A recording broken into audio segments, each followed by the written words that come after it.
So, the Indiana Fever just made a roster cut. And yeah, it was expected. wnba has officially been waived. Now, let's be real, most of us assumed Mikayla Timpson had that roster spot locked up. But they did keep Jaylen Brown, which raises a bit of question. If Brown wasn't really in the mix, why not cut her now too? wnba had some rough minutes against the Mystics, and while she flashed in that Brazil game, there were moments, overall, she's just not quite at the level the Fever are looking for. She's got potential, no doubt, but when you compare her development curve to someone like Timpson, yeah, it's a different story. Mikayla Timpson is a true rim runner. She's long, athletic, and just has that raw upside. Everyone keeps talking about those arms, and for good reason. She moves like someone who could seriously grow into a key piece, and that ceiling is just higher than ours right now. Now, here's the spicy take. I'm not seeing Brianna Turner look like the Brianna Turner we all expected. She's a rim runner too, and had been in the gym grinding with the Fever daily, which felt like a strong sign she was a roster lock. But Timpson? She's kind of coming for that same role. And don't forget, Natasha Howard is a big fan of Timpson. Same alma mater, and Howard's been posting about her. Like, that mentorship path feels very real. Back to Jaylen Brown. Her defense in the Brazil game? Sneaky good. Didn't show up on the stat sheet, but if you watched it, you know, she knocked down a couple of solid jumpers too. Offensively, she's still got room to grow, but because she's not directly in that rim runner power forward lane, she might not be in conflict with Timpson or Turner, which could explain why she's sticking around for now.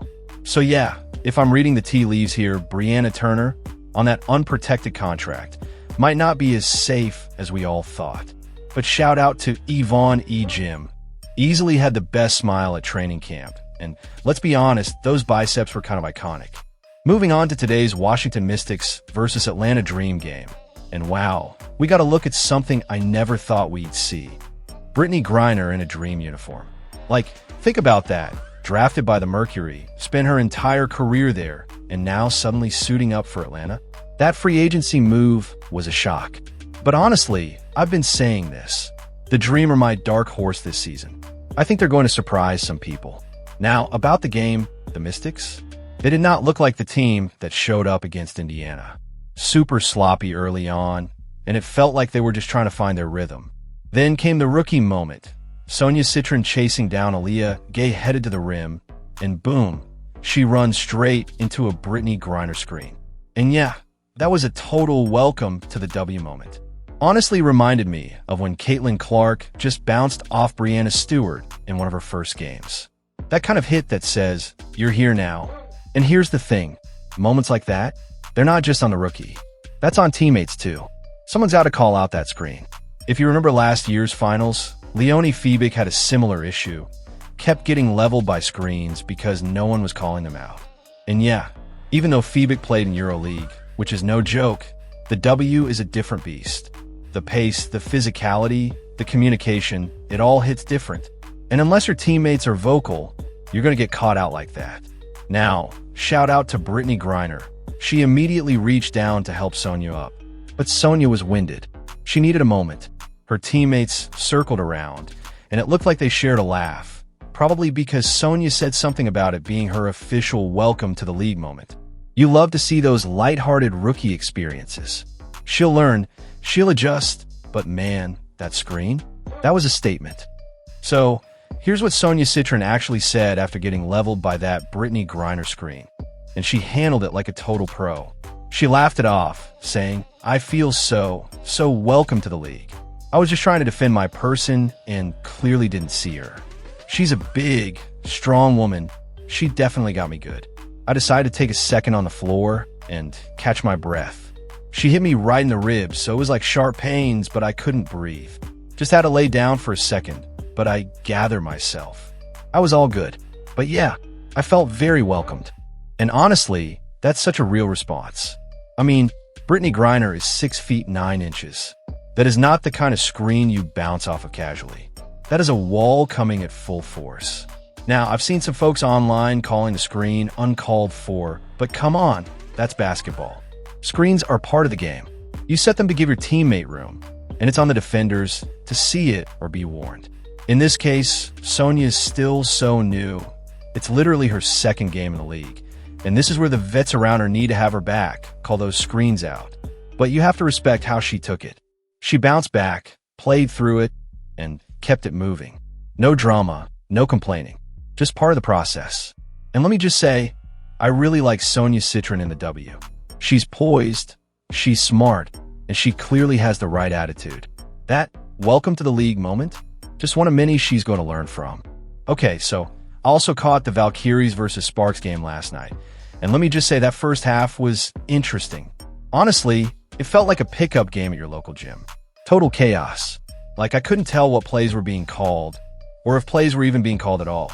Everyone was kind of everywhere, doing everything. But weirdly, it was still fun to watch because it was just so fast-paced and unpredictable.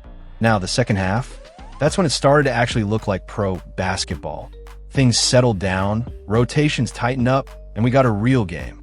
And in case you missed it, yes, Kelsey Plum is officially on the Sparks now. She's running point, which is wild because we're used to seeing her dominate as a shooting guard. I mean, she broke the NCAA scoring record from that position. But here's the thing. I don't yet see her as a natural point guard. This is clearly what she wanted, to lead, to run the show, and I respect that. But it's going to take time. We're still in preseason, so you got to give her room to grow into it. That being said, Odyssey Sims was holding that position down last season and did a solid job. So we'll see how that dynamic plays out. Now let's talk about the crowd, because wow, the Valkyries showed out. Over 17,000 fans packed the arena. That's wild for preseason, especially when it's not even the Indiana Fever driving that hype. That just tells you how serious the support is for this brand new expansion team. The atmosphere? Electric. And yes, I was flipping back and forth between that and the Aces-Mercury game. Honestly, I thought I'd be more into the Aces-Mercury matchup, but it just didn't have the same energy. The Mercury roster feels a little patched together right now, and the Aces, well, they look great in their first preseason game, but that was against the Wings. And I'm not gonna lie, I don't have super high hopes for the Wings this season. Sorry, Wings fans. But the moment that really had me hyped? Kate Martin hitting her first bucket as a Valkyrie. The place erupted. You could just feel how much this franchise already means to the fans. It's gonna be a wild ride this season.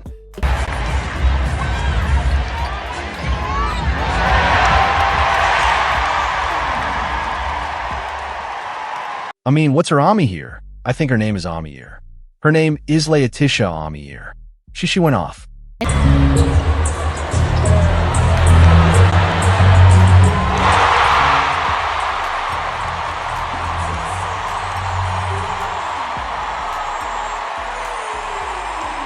It was in the second half when all the rookies came in, and that's when things really started to look good. Like the energy totally shifted. The Valkyries came back from a pretty decent deficit. I'm talking double digits, and they just clawed their way back into it. It was wild. They were pushing the pace, making plays, just completely flipping the script. You could feel it. The whole arena was getting hyped. And then, Caitlin Chun came in during the fourth quarter. And let me just say, the crowd erupted. Like, I had no idea Caitlin Chun had that kind of fan base in the Bay Area. She stepped on the court, and it was like instant noise. It caught me off guard, honestly. But then again, she's got that spark, and people can feel that. She came in and just immediately made an impact. She was calm, composed, smart with the ball, made a few really slick passes, like you could tell she has that poise. Even if her box score wasn't crazy, the moment she was in the game, the whole vibe just elevated. And that kind of presence, that's not nothing. That's someone who's already winning over a fan base without even being a starter yet.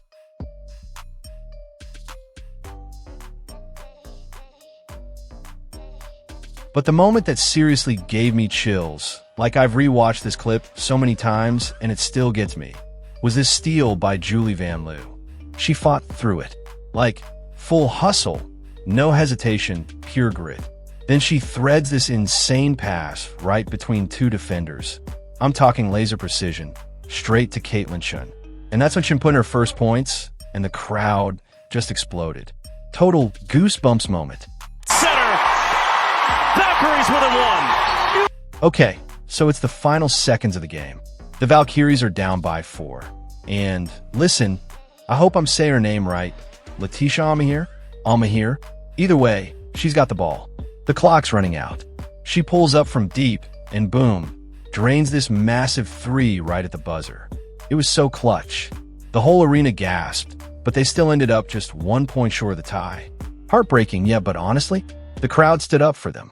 Full-on, standing ovation. Because that comeback, that fight, that was something special. They were down big, and they clawed back. That takes serious heart. And that's exactly why, when I made my preseason power rankings, I couldn't put the Valkyries in last. I know some people were confused, like, why not? But let me break it down. They've got Tiffany Hayes, veteran presence, still quick. Kate Martin, super solid, knows how to show up in big moments. Kayla Thornton was phenomenal off the bench for the Liberty last year. Plus, they brought in some really good international talent, even if a few of them aren't active yet.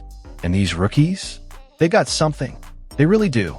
Now, yes, the Cheyenne Sellers situation, that was messy. They waived her before even giving her preseason minutes, which raised a lot of eyebrows. Coach Natalie Nakase is catching some heat for that. People think maybe it wasn't just about play style, maybe it was personal or a chemistry thing. But the silver lining? Cheyenne Sellers landed with the Atlanta Dream. So she's good. And speaking of feel-good moments, I keep seeing these adorable clips from when the Indiana Fever played Brazil's national team. And there's this one I love. Caitlin Clark hits one of those signature logo bombs, and it's just beautiful. But right after, the camera catches one of the Brazilian players smiling like she's having the best day of her life. You have to love that energy. So pure, so joyful. It really just makes you appreciate the game. Anyway, those are the vibes for today. Drop a comment below if you got thoughts or questions or hot takes. Hit that like button if you're feeling it, and make sure to subscribe for more. I'll catch you next time.